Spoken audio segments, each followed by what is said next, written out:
Selamat datang di Kisah Mencekam, tempat di mana setiap cerita datang untuk memukau keberanianmu. Di sini kita akan menyelami kisah-kisah horor yang tak hanya menakutkan, tapi juga penuh misteri dan keanehan yang sulit dijelaskan. Siapkan dirimu, matikan lampu, dan dengarkan dengan penuh perhatian. Karena kegelapan yang akan kita masuki tak pernah sama seperti yang kamu bayangkan. Jangan lupa, jika kamu suka dengan cerita yang membuat jantung berdebar dan bulu kuduk merinding, tekan tombol berlangganan dan ikuti perjalanan horormu bersama kami. Terima kasih. Malam itu, Rani bergegas menuju stasiun kecil di ujung kota. Kereta terakhir yang menuju kampung halamannya akan segera berangkat. Stasiun itu tampak sepi, hanya ada suara jangkrik dan angin malam yang membuat suasana semakin mencekam. Saat melangkah masuk ke dalam kereta, Rani menyadari sesuatu yang aneh. Gerbong itu hampir kosong, hanya ada beberapa penumpang yang duduk diam tanpa mengeluarkan suara. Ia memutuskan untuk duduk di dekat jendela, berharap perjalanan ini segera berakhir. Kereta mulai bergerak perlahan dan suasana semakin sunyi.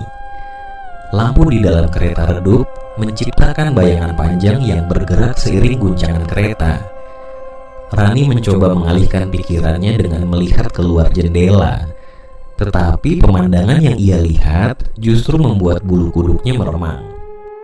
Di luar, bayangan seorang pria berdiri di antara pepohonan, tanpa kepala, tapi tubuhnya tetap tegak dengan pakaian lusuh berlumuran darah. Mata Rani membelalak, tetapi ketika ia mengedipkan mata, sosok itu menghilang. Ia berusaha menenangkan diri, menganggap itu hanya bayang-bayang malam. Namun, rasa lega itu hanya sementara. Dari ujung gerbong, terdengar suara langkah berat mendekat, seperti seseorang menyeret sesuatu. Rani menoleh, berharap itu hanya petugas kereta. Tapi tidak. Yang muncul adalah sosok tubuh tinggi besar tanpa wajah. Kepalanya hanya berupa permukaan datar tanpa mata, hidung, atau mulut. Sosok itu berdiri diam di tengah lorong, menghadap ke arah Rani. Ketakutan mulai menyergap Rani. Ia ingin berteriak, tetapi suaranya tercekat. Penumpang lain tampak tidak bereaksi sama sekali, seolah-olah mereka tidak melihat apa yang terjadi. Tiba-tiba, suara tawa serak terdengar dari belakangnya. Rani menoleh dengan gemetar, dan kali ini ia melihat sesuatu yang lebih menyeramkan. Sesosok pocong dengan wajah yang membusuk, matanya kosong, menatap lurus ke arah Rani. Pocong itu mendekat perlahan, melompat dengan gerakan aneh yang membuat seluruh tubuh Rani kaku karena takut. Panik, Rani bangkit dari kursinya dan berlari menuju gerbong depan. Tapi anehnya, lorong itu terasa semakin panjang, tak berujung. Suara langkah menyeret dan tawa serak terus mengikuti dari belakang. Dalam putus asa, Rani membuka pintu gerbong depan, berharap menemukan jalan keluar. Namun, yang ia temukan justru kegelapan total.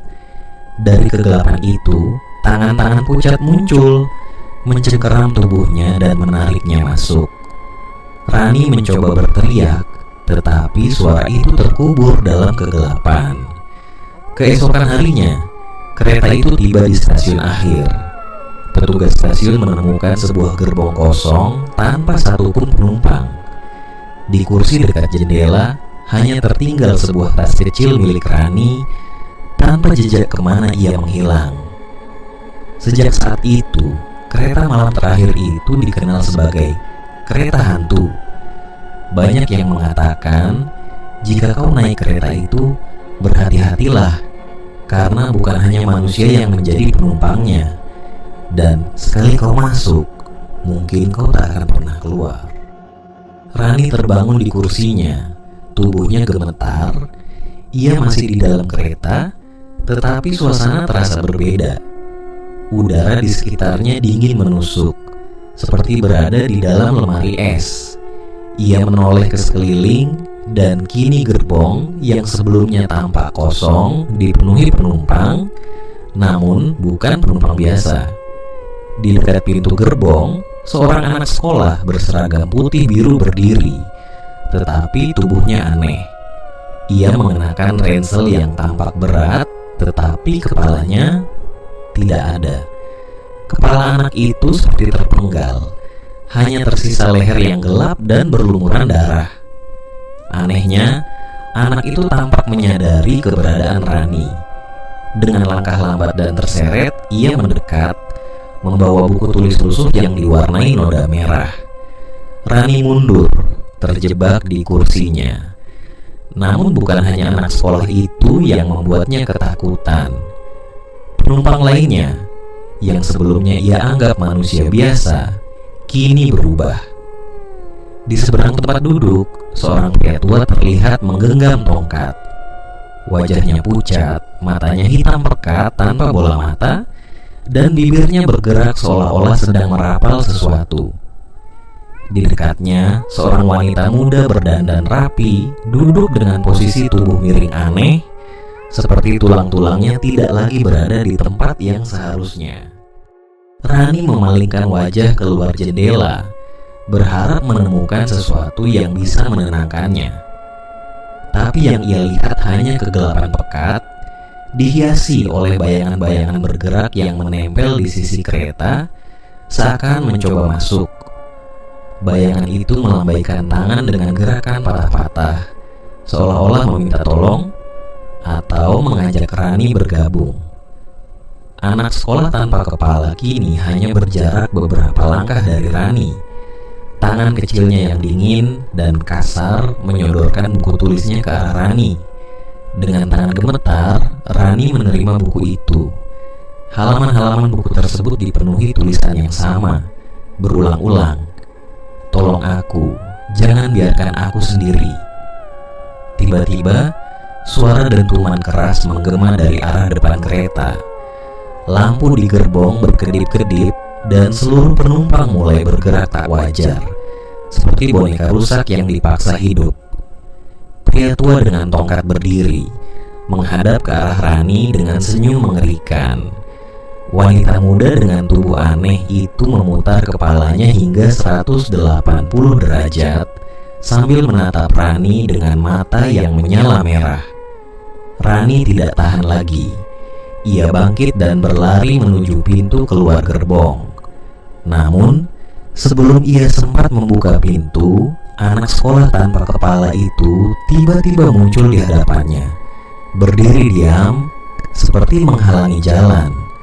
Rani melangkah mundur, panik, hingga tak sengaja menabrak sesuatu.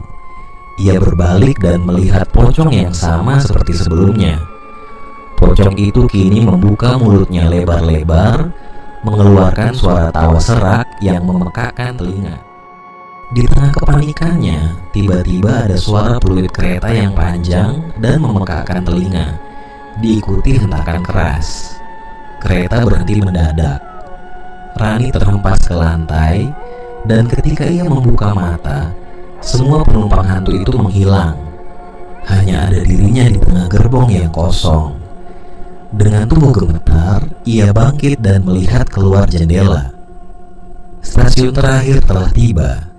Namun anehnya, stasiun itu tidak seperti yang ia kenal.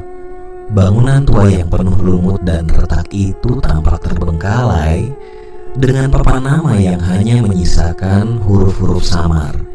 Stasiun tanpa nama. Rani mendengar langkah kaki di belakangnya. Ia berbalik perlahan, berharap itu hanya petugas kereta. Tapi tidak. Di depannya berdiri semua penumpang tadi, termasuk anak sekolah tanpa kepala. Mereka kini bergerak mendekat bersama-sama, dengan senyum mengerikan menghiasi wajah kosong mereka. Di antara suara langkah mereka, terdengar bisikan pelan dari semua penjuru. Selamat datang, kau adalah penumpang selamanya. Lampu di gerbong padam sepenuhnya, dan setelah itu, Tidak ada yang pernah mendengar kabar tentang Rani lagi. Kereta itu terus berjalan, menjemput penumpang baru yang tak pernah tahu apa yang menunggu mereka di dalam. Kereta yang seharusnya berhenti di stasiun tanpa nama, mendadak kembali bergerak, kali ini lebih cepat dan mengguncang. Rani yang terjebak di lorong hanya bisa merapatkan tubuhnya ke dinding gerbong. Suara bisikan samar dan tawa serak masih terdengar di sekitarnya. Ia merasa kereta itu sedang membawa dirinya ke suatu tempat yang jauh lebih gelap. Tiba-tiba, terdengar bunyi pintu geser terbuka dari gerbong di belakang. Rani dengan hati-hati mengintip ke arah pintu. Sosok seorang pria muncul mengenakan jaket kulit hitam dan membawa koper besar. Wajah pria itu tampak biasa saja, meski rautnya terlihat letih. "Hei, kamu juga di sini?" tanya pria itu, suaranya terdengar berat namun ramah. Rani tak menjawab. Ia hanya menatap pria itu dengan curiga, mengingat penumpang lain sebelumnya ternyata bukan manusia. "Nama saya Arif," katanya sambil duduk di bangku terdekat. "Kamu kelihatan ketakutan. Apa ada sesuatu yang aneh?" Rani ragu sejenak. Tetapi keberadaan seseorang yang tampak normal sedikit memberinya keberanian. Aku tidak tahu apa yang terjadi. Kereta ini penuh dengan..." Rani terdiam saat melihat sesuatu yang aneh. Koper besar milik pria itu bergoyang, seolah ada sesuatu di dalamnya. "Itu, koper Anda, kenapa bergerak?" tanya Rani dengan suara gemetar. Arif menatap koper itu sebentar, lalu tersenyum samar. "Ah, itu mungkin tikus. Aku baru dari pasar malam. Barang-barangku banyak." Namun sebelum Rani bisa menanggapi, pintu gerbong di depannya terbuka lagi. Kali ini, seorang wanita muda masuk dengan tergesa-gesa, membawa payung yang basah. Ia tampak seperti seorang karyawan kantoran, lengkap dengan blazer yang rapi. "Astaga, akhirnya ada orang lain," kata wanita itu sambil menatap Rani dan Arif. "Kereta ini benar-benar aneh. Aku naik dari stasiun sebelumnya, tapi tidak ada satupun petugas di sana." Rani ingin menjelaskan situasinya, tetapi suara lain dari gerbong depan memotong pembicaraan mereka. Suara langkah kaki lambat dan berat mendekati mereka. Arif berdiri, mencoba melihat siapa yang datang. Sosok yang muncul adalah seorang pria tua dengan topi usang. Wajahnya gelap, hampir tidak terlihat karena bayangan dari topinya. Ia berjalan pelan, membawa tongkat yang ujungnya terbuat dari logam berkarat. "Kereta ini bukan untuk manusia," gumam pria tua itu dengan suara serak. Semua terdiam. Wanita muda dengan payung basah itu tampak ketakutan, dan Arif hanya menatap pria tua itu dengan mata menyipit. "Apa maksud Anda?" tanya Arif akhirnya. Pria tua itu tertawa kecil, lalu mengangkat wajahnya. Kali ini, semua orang bisa melihat dengan jelas. Wajah pria itu separuh hancur, seolah terbakar. Ia menatap Rani, Arif, dan wanita muda itu satu persatu, lalu berkata, "Kereta ini hanya berhenti untuk jiwa-jiwa tersesat. Kalian semua sudah terlambat." Seketika, lampu kereta berkedip-kedip, dan suara tawa mengerikan terdengar dari segala penjuru. Rani melihat sekeliling. Penumpang-penumpang hantu yang sebelumnya ia lihat kini muncul kembali, memenuhi gerbong. Anak sekolah tanpa kepala duduk di kursi belakang, memegang bukunya sambil menatap lurus ke depan. Pocong yang tadi menghilang kini berdiri di ujung gerbong, wajahnya memiringkan kepala dengan tawa menyeramkan. Wanita muda itu mulai berteriak ketakutan, berlari menuju pintu gerbong belakang, tetapi pintu itu terkunci rapat. "Tolong, lepaskan aku!" teriaknya. Sementara itu Arif membuka kopernya. Rani yang penasaran tak percaya dengan apa yang ia lihat. Koper itu penuh dengan benda-benda aneh, seperti boneka dengan mata berlubang, cermin kecil retak, dan foto-foto hitam putih yang memudar. "Kamu bawa apa sebenarnya?" tanya Rani, panik. Arif tidak menjawab. Ia hanya tersenyum kecil dan mengangkat salah satu boneka itu. "Aku sudah lama menunggu kereta ini," katanya dengan nada misterius. "Kereta ini bukan tempat untuk kabur, melainkan tempat untuk bertemu takdir." Sebelum Rani sempat memahami kata-katanya, tiba-tiba pintu gerbong depan terbuka, memperlihatkan kegelapan yang pekat. Dari dalam kegelapan itu, tangan-tangan pucat muncul, mencengkeram kaki wanita muda yang tadi berteriak. Ia terseret perlahan dan suaranya menghilang di balik pintu. Rani hanya bisa menatap dengan ketakutan, sementara Arif berdiri tanpa ekspresi. Kereta terus bergerak dan suara dari pria tua itu kembali terdengar. "Selamat datang di perjalanan terakhir kalian. Nikmati pemandangannya." Dan kereta terus melaju, membawa mereka semua menuju kegelapan tanpa akhir. Rani yang duduk gemetaran di sudut gerbong memutuskan untuk mencari tahu lebih jauh tentang kereta ini.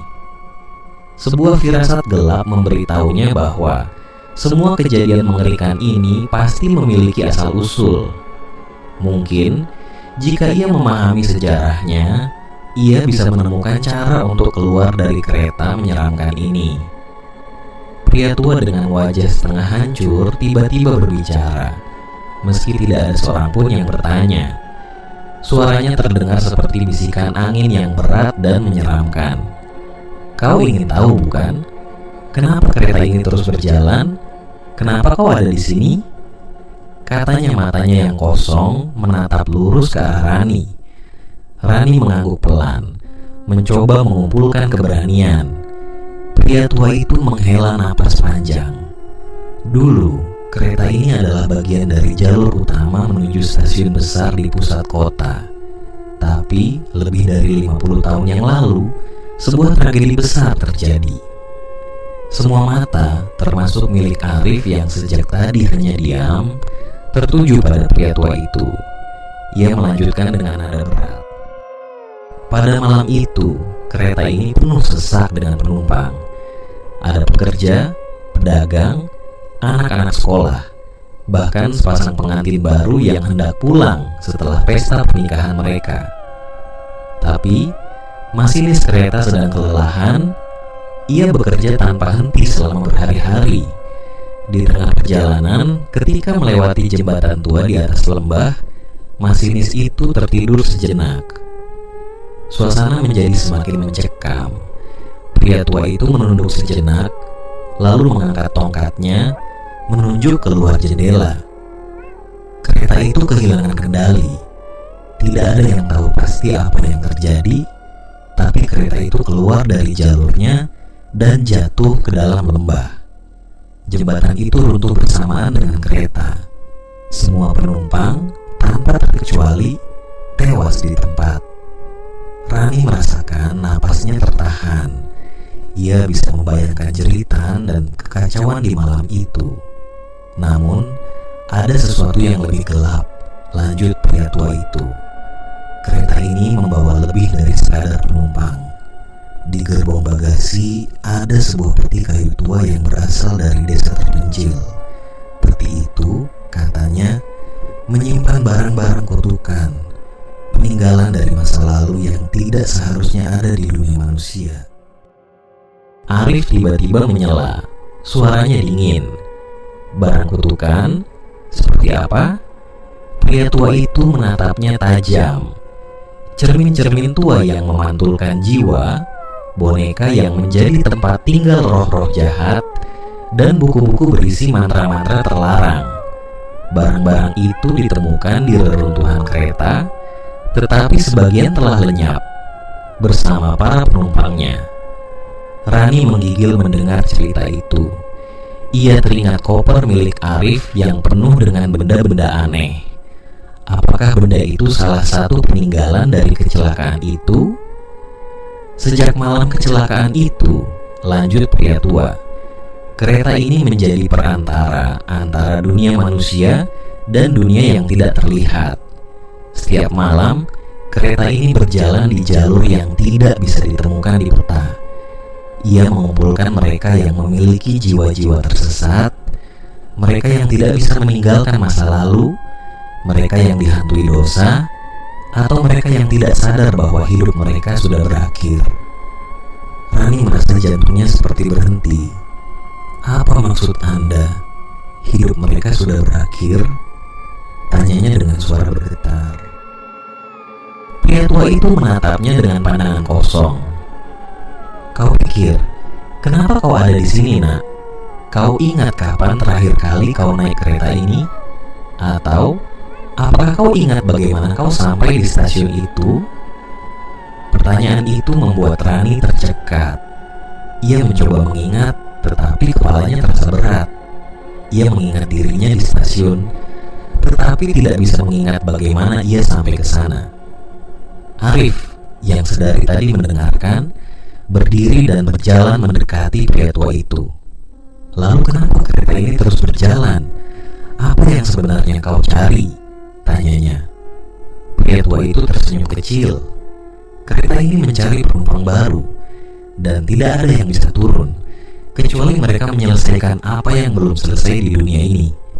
Dan kau, ia menunjuk ke arah Arif, sepertinya sudah tahu itu sejak awal. Arif tidak menjawab. Ia hanya tersenyum tipis, lalu berkata kepada Rani, sepertinya kita tidak punya banyak waktu. Jika kau ingin keluar dari sini, kau harus mencari sesuatu yang menghubungkanmu dengan dunia luar. Kalau tidak, kau akan menjadi bagian dari kereta ini selamanya. Kereta itu melaju semakin kencang, membawa mereka lebih jauh ke dalam kegelapan. Kereta melaju semakin kencang, mengguncang tubuh Rani yang masih duduk gemetar di sudut gerbong. Pikirannya kacau. Penjelasan pria tua tadi menghantuinya. Ia mulai merasakan ada yang tidak beres dengan ingatannya. Apa benar ia naik kereta ini dengan sadar, atau ada sesuatu yang telah ia lupakan? Sementara itu, suasana di dalam kereta berubah semakin menyeramkan. Lampu-lampu kereta berkedip-kedip menciptakan bayangan aneh di dinding. Dari kejauhan terdengar suara langkah kaki yang mendekat, kali ini lebih banyak. Rani menoleh ke lorong gerbong. Di sana, sosok anak sekolah tanpa kepala kembali muncul. Kali ini tidak sendirian. Di belakangnya, barisan anak-anak lain berdiri, mengenakan seragam yang lusuh dan berlumuran darah. Sebagian dari mereka juga tanpa kepala, sementara yang lain memiliki kepala, tetapi wajahnya terdistorsi, dengan mata yang terlalu besar atau mulut yang menganga hingga ke leher. Mereka memegang buku tulis dan pensil yang patah, darah menetes dari ujungnya. Anak sekolah tanpa kepala itu berjalan pelan ke arah Rani, membawa bukunya yang terbuka.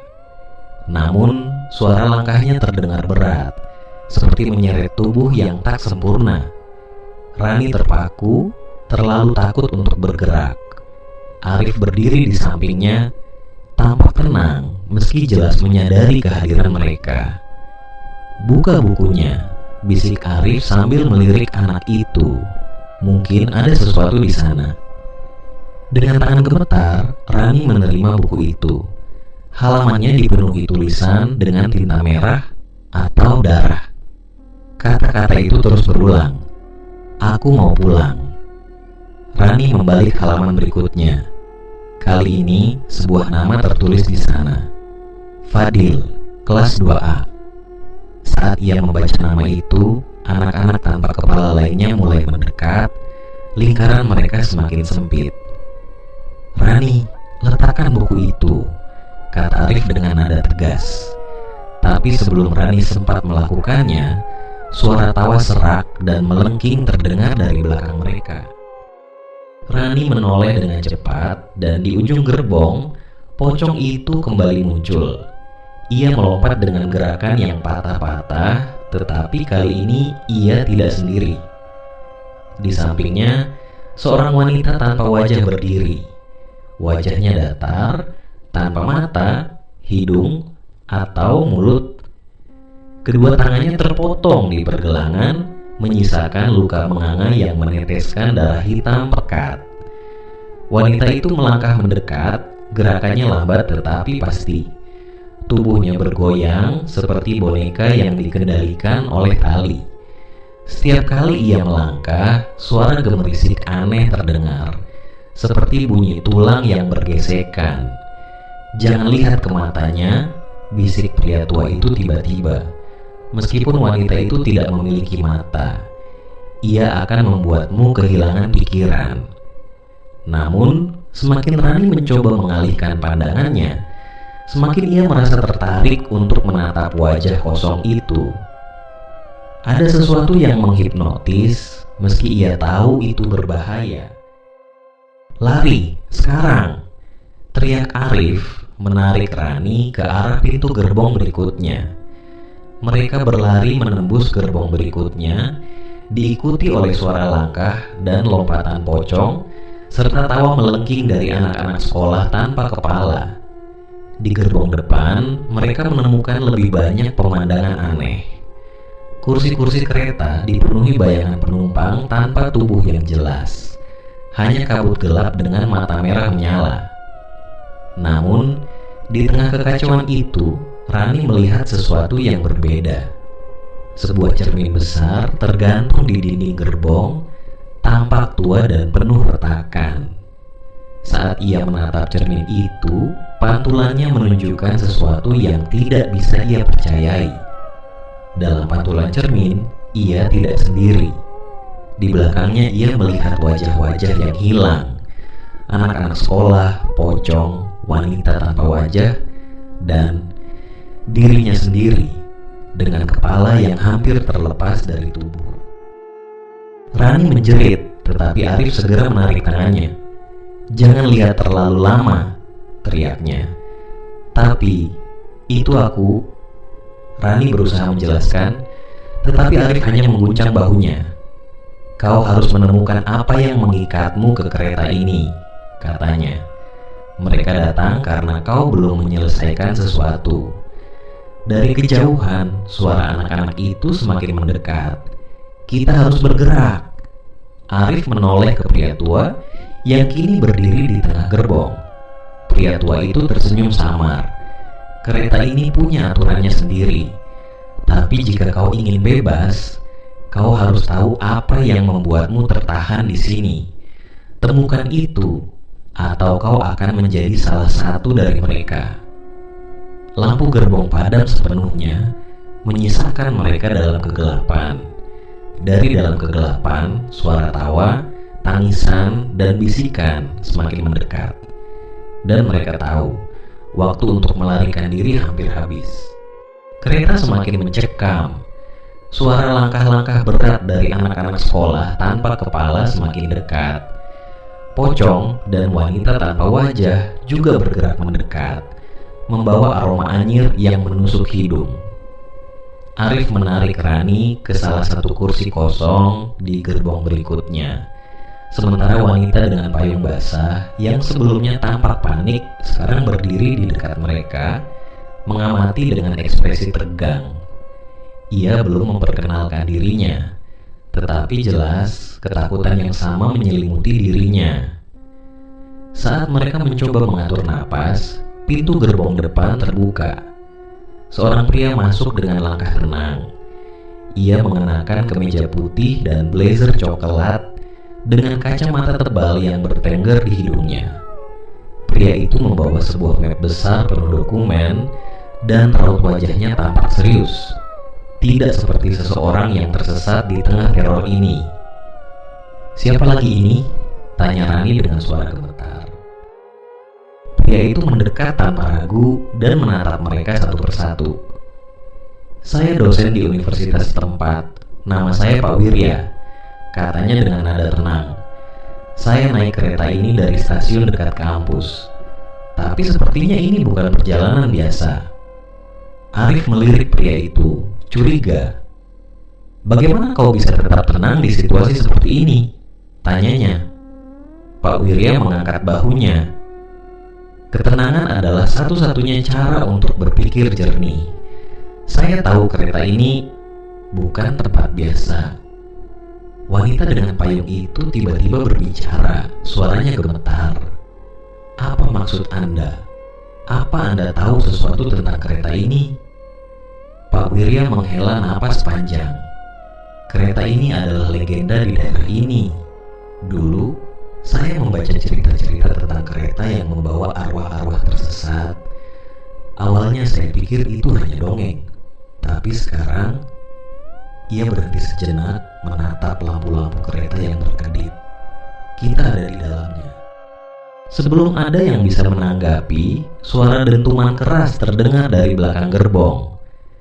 Anak-anak sekolah tanpa kepala muncul, berlari dengan langkah terseret. Salah satu dari mereka membawa papan tulis kecil dengan coretan besar, "Jawab kami." Jawab apa? Rani bertanya panik. Namun tidak ada jawaban, hanya tatapan kosong dari anak-anak itu yang semakin mendekat. Pocong kini melompat di belakang mereka, dan wanita tanpa wajah melangkah pelan di belakang. Darah hitam menetes dari pergelangan tangannya yang buntung. Pak Wirya dengan tenang berdiri di antara mereka. Kalian harus berhenti panik, katanya. Mungkin mereka tidak hanya ingin menakut-nakuti, mungkin mereka ingin sesuatu. Wanita dengan payung itu tidak bisa menahan dirinya lagi. Ia memegang lengan Rani erat-erat. Aku tidak mau mati di sini, jeritnya. Jika kau terus berteriak, kita semua akan mati lebih cepat, kata Arif dingin. Rani, meski takut, mencoba fokus pada tulisan di papan tulis anak itu. Jawab kami. Apa yang mereka inginkan? Ia mengingat tulisan di buku yang sebelumnya ia baca. Aku mau pulang. Tiba-tiba, sebuah ide muncul di pikirannya. Mereka ingin kita membantu mereka. Mungkin mereka ingin kita membawa mereka ke tempat yang seharusnya.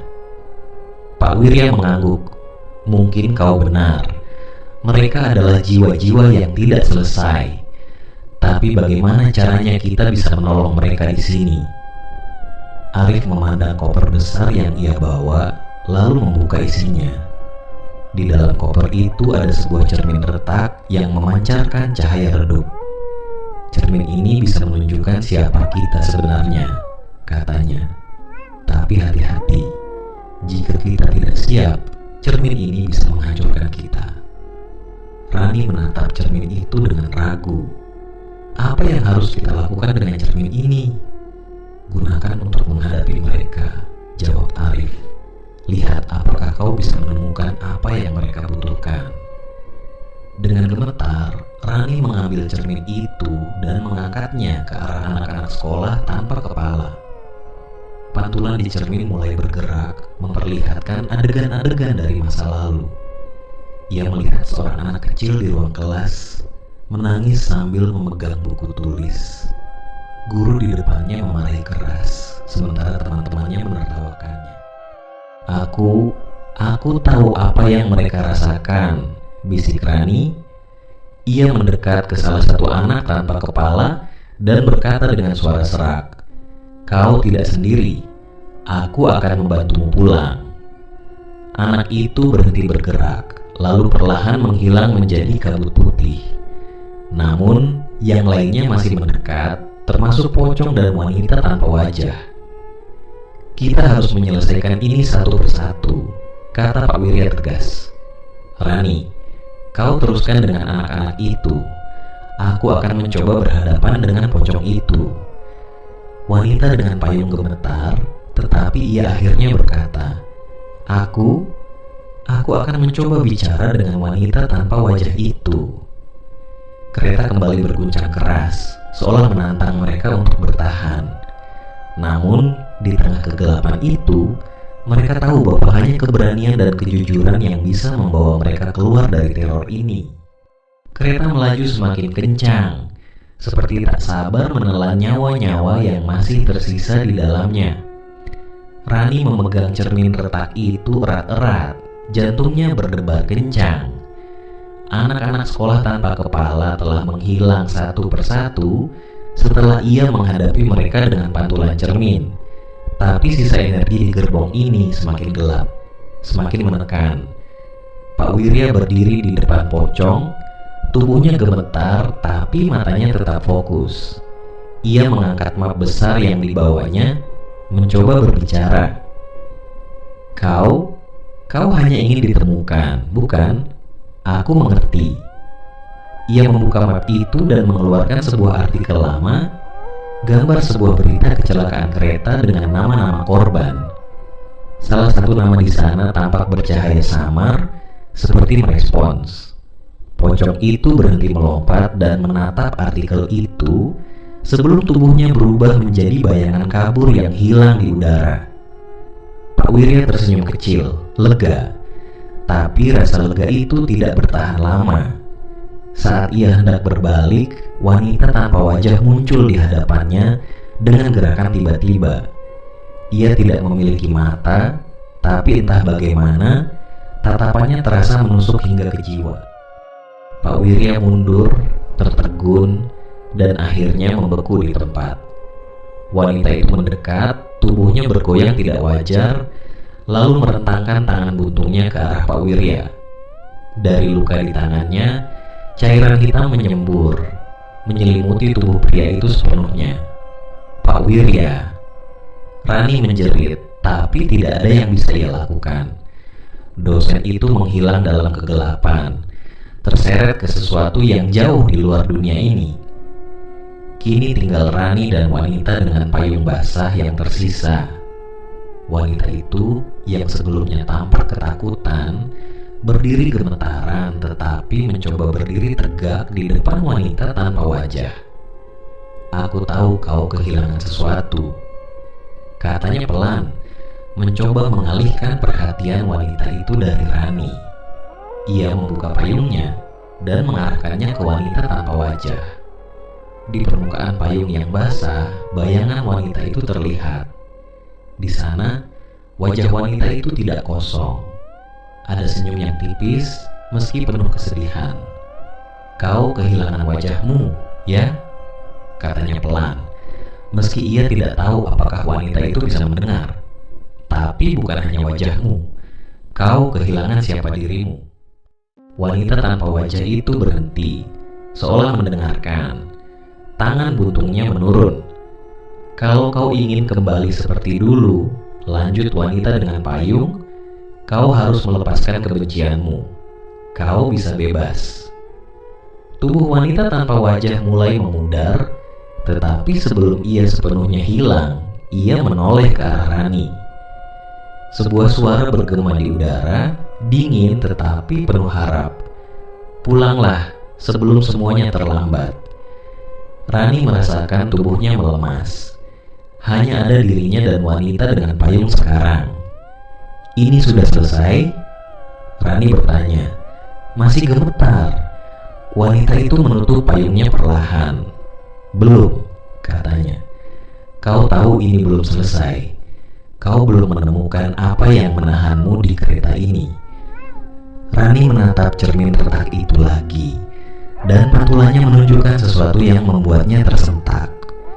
Ia melihat dirinya sendiri, tetapi bukan di kereta ini. Ia berada di jalan raya yang gelap, berdiri di dekat peron stasiun yang sunyi. Lampu berkedip dan dari kejauhan, sebuah kereta mendekat dengan kecepatan luar biasa. Ia mengingatnya sekarang. Malam itu, ia sedang melarikan diri dari sesuatu. Ia tidak tahu apa, hanya sebuah perasaan gelap yang mengejarnya.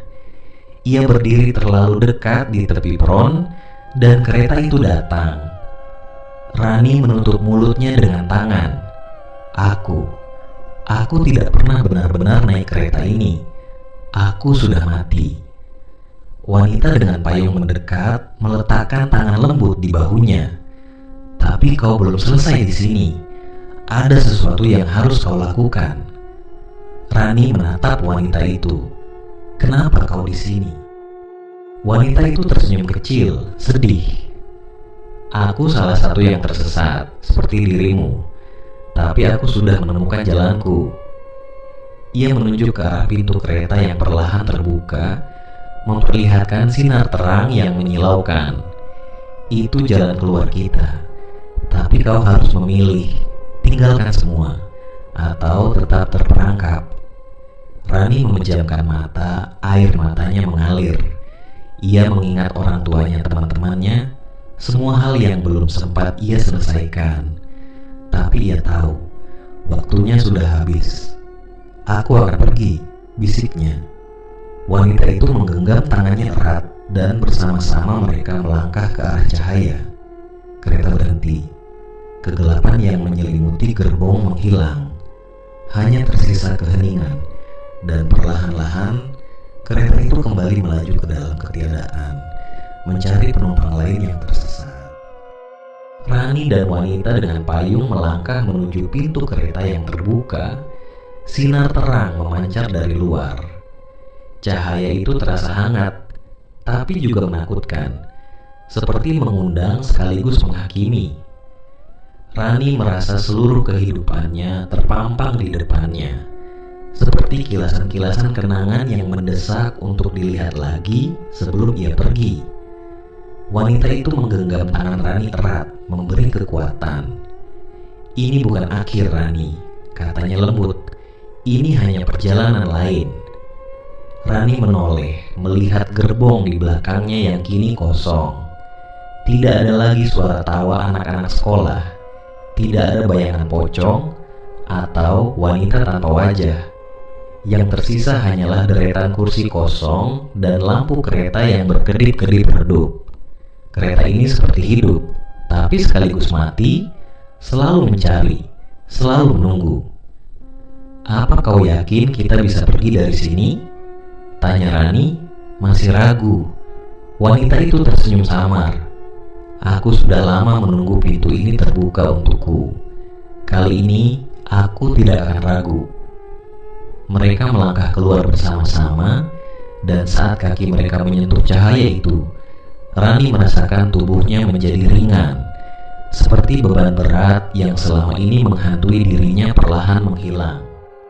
Rani membuka mata perlahan. Ia tidak lagi berada di kereta, melainkan di sebuah taman kecil yang dipenuhi bunga. Angin sepoi-sepoi berhembus, membawa aroma harum tanah basah dan rerumputan. Suara burung berkicau di kejauhan. Di mana aku? Gumamnya bingung. Wanita dengan payung berdiri tidak jauh darinya, kini tanpa payung, mengenakan gaun putih bersih. Wajahnya terlihat cerah, tidak lagi diliputi ketakutan seperti sebelumnya. Ia menoleh pada Rani dan tersenyum. Kita ada di tempat yang seharusnya, katanya lembut. Aku tidak tahu apa nama tempat ini, tapi rasanya damai, bukan? Rani mengangguk. Ia merasakan ketenangan yang belum pernah ia rasakan sebelumnya. Namun, di dalam hati kecilnya, ia masih merasa ada sesuatu yang belum selesai. Aku tidak tahu apakah aku pantas berada di sini, kata Rani menunduk. Aku merasa meninggalkan terlalu banyak hal di dunia. Wanita itu menghampirinya, meletakkan tangan di bahunya. Setiap perjalanan punya akhirnya, Rani. Tapi setiap akhir juga adalah awal yang baru. Kau sudah melakukan yang terbaik. Dari kejauhan, Rani melihat bayangan-bayangan samar. Orang-orang yang pernah ia kenal, yang ia kasihi, yang ia rindukan. Mereka melambai ke arahnya, wajah-wajah mereka penuh cinta dan kehangatan. Di dalam kegelapan dimensi lain, kereta hantu itu melaju tanpa henti, mencari penumpang lain yang terjebak antara dunia dan kematian. Gerbong-gerbong kosongnya kini penuh kembali dengan suara langkah kaki, tawa kecil, dan tangis lirih. Di salah satu kursinya, Seorang pria muda dengan koper besar terbangun, kebingungan. Ia melihat ke sekeliling, merasa ada yang tidak beres. Tidak jauh darinya, seorang wanita tua dengan payung basah duduk sambil memandang keluar jendela yang gelap. Kereta itu melanjutkan misinya, menjadi tempat bagi mereka yang tersesat, memberi kesempatan untuk menemukan jalan pulang, atau tetap terperangkap selamanya.